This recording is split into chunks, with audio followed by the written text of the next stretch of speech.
시청자 여러분 반갑습니다.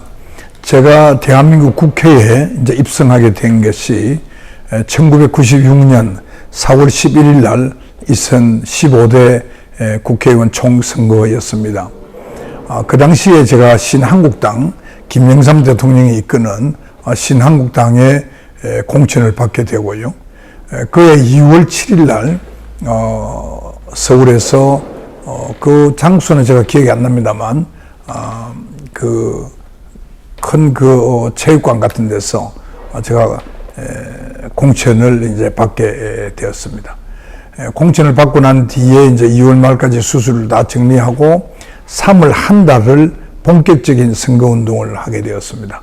이제 지난 시간에 거의 다 말씀을 드렸습니다만 두 가지만 에피소드를 말씀을 드리겠습니다. 하나는 제가 그때 출마해서 보니까 큰 병폐가 금권 선거였습니다. 특히 부산의 중구가 앞에 많은 선거를 통해서 이 매표 행위가 아주 행행했다는 것을 알게 되었고요. 그 인구 얼마 안 되는 곳에서 수십억의 선거 비용을 썼다는 보고도 제가 들었습니다. 그리고 이제 동구는 중구보다는 좀 덜 했습니다만 여전히 금권 선거가 있었습니다. 예를 들면 내가 어떤 모임의 회장인데 우리 회원이 몇 명이다. 그러니까 돈을 뭐 몇천만 원 좀 주면 우리가 당신 위해서 다 도와주겠다. 근데 하나는 옛날 아마 허삼수 선배님 캠프에 사무국장을 했다는 사람인데요. 자기가 누군지는 신분을 밝히지 않고 어딘가에서 만나자고 그래가지고 제가 이제 다방적 구석에 앉아있다고 그래서 이제 가서 만나니까 이제 그 당시 자기가 사무국장을 하고 동구의 모든 선거 관련 자료들, 특히 주요 인사들의 명단 뭐 이런 거, 그리고 이제 선거를 치르는 여러 가지 방법들, 이거를 자기가 그 당시 돈으로 2억만 주면은 자기가 모든 것을 대신 다 해주겠다. 그러니까 그런 사람도 있었고요. 그래서 제가 이제 그렇게 출마하다, 물론 이제 제가 이제 초등학교 말고는 제가 급장도 해본 적이 없고, 중학교 때는 부급장이 전부 다였고요. 평생 제가 뭐 선거라고는 안 해봤습니다만은 아마 사람들이 제가 이제 의사고 병원의 원장이고 이러니까 아마 돈이 굉장히 많을 것으로 생각을 하고 선거를 치를 수 있는 그런 능력이 이제 없을 거라고 이제 판단을 했겠죠. 그러니까 이제 그런 사람도 나타나고. 하여튼 그때 제가 느낀 게, 이 금권 선거가 나라를 망치겠구나. 과거에는 이제 권권 선거라고 그랬죠.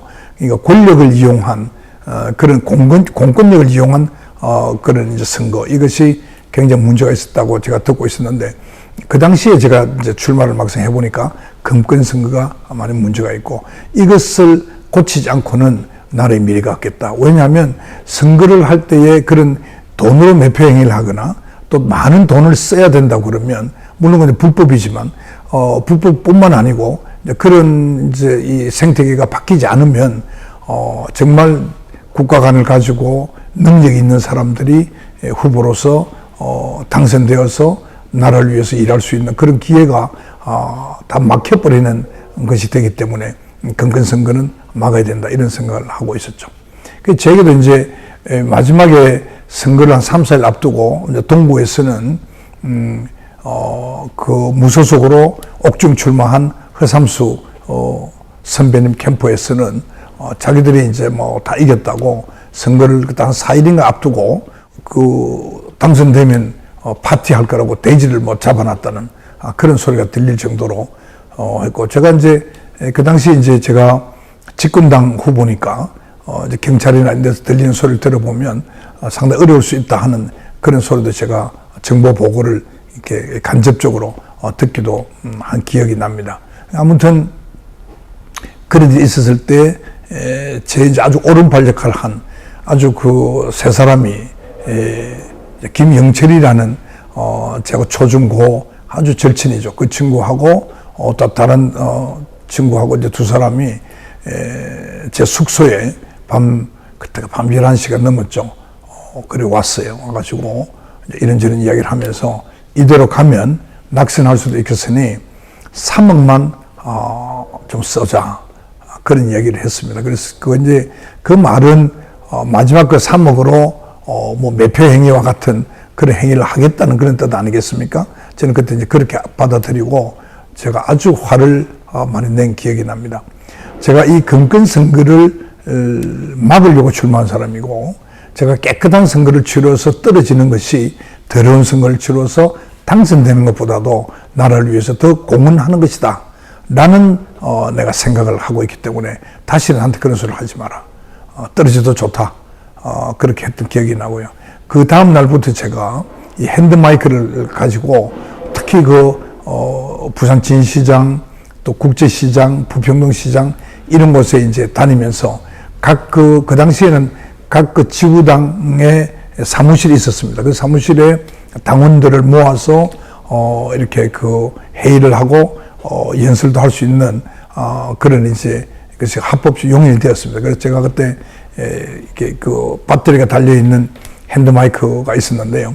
그걸 가지고 제 그때 중구 동구가 동이 이제 인구는 얼마 안 돼도 동이 굉장히 많았습니다. 원도심이니까요. 한 20몇 개가 됐는데 26개쯤 됐나요? 그것을 제가 3일 동안에 다 다니면서 이 얘기를 한 적이 기억이 납니다. 제가 돈 3억을 쓰자는 그 말을 듣고 제가 충격을 받아서 제가 몸을 떼우겠다 이제 이렇게 했는데, 그래서 제가 이제 그때 한 기억은 이런 겁니다. 지금 역사 바로 세우기가 여러분 알다시피 이제 그래서 내가 출마를 했는데, 이 역사가 바로 서지 않으면 나라가 바로 될 수가 없고, 그러면 다시 이 역사가 거꾸로 간다. 그러니까 이 역사를 바로 세우기 위해서는 내가 꼭 당선이 돼야 된다. 정치가 바로 서야 된다. 그리고 여러분들이 선거 때 몇만 원을 받았다 치자. 그것이 여러분에게 얼마나 큰 살림에 도움이 되겠느냐.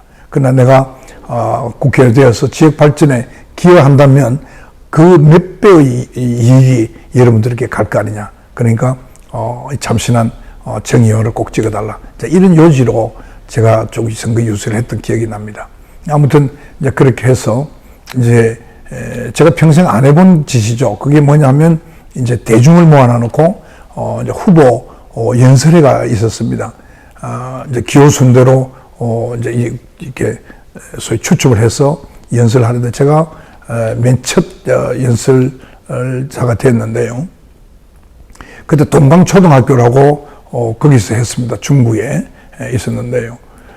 지금 그게 이제 주차장으로 바뀌었습니다만, 오후 2시인가부터 시작을 했는데, 제가 아침 10시에 제가 이제 선거 사무실에서 지금 부산시장 하고 있는 박영준 시장이 그 당시 동아대학 교수로서 저를 좀 도와주고 있었고요. 또 차승석 교수라는 분하고 이제 두 사람하고 제가 이제 그 연설 문안 때문에 만나기로 했는데, 그래서 제가 그 메모 좀 해 왔느냐고 물어보니까 그 메모를 해 온다는 소리를 약속을 하지 않았고, 연설문을 써 온다는 약속도 안 했고, 그때 저보고 이제 원장이라고 그랬는데, 저 원장님이 연설문을 써 오면 그걸 우리가 고쳐줄 걸로 생각을 하고 있었다. 이제 그런 요지로 이야기를 해서 제가 깜짝 놀랐어요. 왜냐하면 저는 그 두 분을 믿고 전혀 연설 준비를 안 하고 있었거든요. 시간은 이제 불과 한 4시간밖에 안 남았고. 그래서 이제 점심을 먹기 전에 그 동강초등학교에서 얼마 멀지 않은 곳에 이제 부산 호텔이라고 있습니다. 그래서 저건 참 잊을 수가 없는데요. 그래서 이제 같이 부산 호텔에 가서 거기 이제 목욕탕에 갔죠. 사우나에 가가지고 제가 이제 그 찬물에 들어갔어. 그때 찬물에서 뭐 얼마나 있었는지 모르겠어요. 한 10분, 20분 있으면서 제가 이제 일종의 염을 했죠. 찬물에 앉아가지고 그때 제가 지금 기억나는 것은 정의와 너가 이 순간에 유권자들에게 꼭 하고 싶은 얘기가 뭐가 있겠느냐. 그걸 제가 화두로 생각하면서 이제 쭉 생각을 했죠. 물론 이제 제가 출사표도 생각을 했고, 그것도 기억을 하고 했습니다만, 그래서 앉아서 한 20-30분간 제가 쭉 마음을 정리를 하고, 그리고 이제 나와서 제가 그걸 메모를 좀 했죠. 그리고 이제 두 교수와 앉아가지고 내가 이런 얘기를 하고 싶다. 근데 거기에 이제 같이 좀 어드바이스를 조언을 받아서 대강의 그 이제 안을 메모를 정리를 했습니다. 그렇게 해서 이제 연설회에 가게 됐는데요. 그때 이제 뭐 중구 동구에 그 우리 젊은 청년의 동지들이 지금 다 이름은 제가 일일이 거명하지 않겠습니다만 그 한 수십 명이 저를 이제 홍마를 태우고 앞뒤로 서서 이제 으쌰으쌰한 거죠. 뭐 그러니까 정의화 이 사람이 이제 들어갔던 기억이 나고요. 그때 제가 그 연설을 뭐 그런 대로 잘 했던 것 같습니다. 그렇게 해서 이제 끝내고요. 그리고 그 4월 11일 날 이제 투표를 하고 그날 밤 한 11시 넘어서 당선 확정이 되어서 제가 당선증을 선거관리위원장에게서 이제 직접 받았습니다. 그게 이제 제가 20년간 정치를 할지는 몰랐습니다만 그로부터 20년간 제 선거만 5번 그 같은 중구 동구 지역에서 내리 5번 선거를 하고 많은 우유곡절이 있었습니다만 5번 다 내리 당선을 하게 되었습니다. 제가 그 초선 선거 기간 동안에 꼭 하나 남기고 싶은 에피소드가 있습니다. 그것은 포원 정봉주 할아버지에 대한 것인데요. 제가 이제 공천을 받고 본격적으로 선거전에 나섰을 때 아까 말씀드린 대로 많은 그 금전적인 유혹이 많았습니다. 제가 그 깨끗한 선거를 치르겠다는 그렇게 해서 이제 깨끗하게 당선되겠다는 그런 일념이 혹시나 꺾일까봐 과거에 제가 한번 읽었던 적이 있었던 그 작가 이병주 선생님이 쓰신 포원 정몽주라는 그 단행본이 있었습니다. 그래서 선거 운동을 끝나면 대개 이제 밤 12시쯤에 들어와서 샤워를 하고 뭐 거의 뭐 파김치가 돼 있는 거죠. 그런 속에 있습니다만 제가 그 책을 다시 읽기 시작했습니다. 그래서 대강 한 번에 한 20, 30페이지 정도는 이제 읽었죠.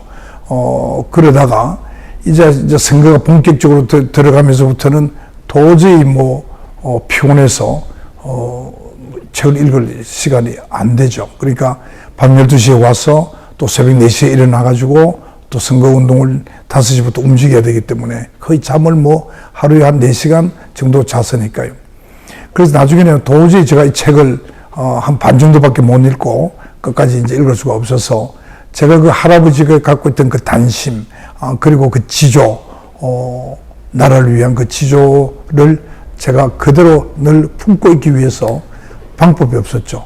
그래서 그 벽에 밑에 책을 포원 정몽주 단행본을 두고 그리고 이제 배고 잤던 기억이 납니다. 이것은 제가 훗날 국회의장 출마를 할 때도 제가 출마 연설하면서 제가 포원 정몽주 선생의 20대 손이라는 것을 제가 강조했던 그런 것과 맥을 같이 하는 것이었습니다. 초선 당선까지 이제 얘기로서 초선 이야기는 선거 이야기는 마무리를 하고 다음 시간에 이제 일일이 다 얘기를 정리해서 하기는 어려우니까요. 제가 중요한 것들을 좀 정리를 해서 국회의원 초선 때 또 재선 때 얘기들을 하도록 하겠습니다. 여러분 경청해 주셔서 감사합니다.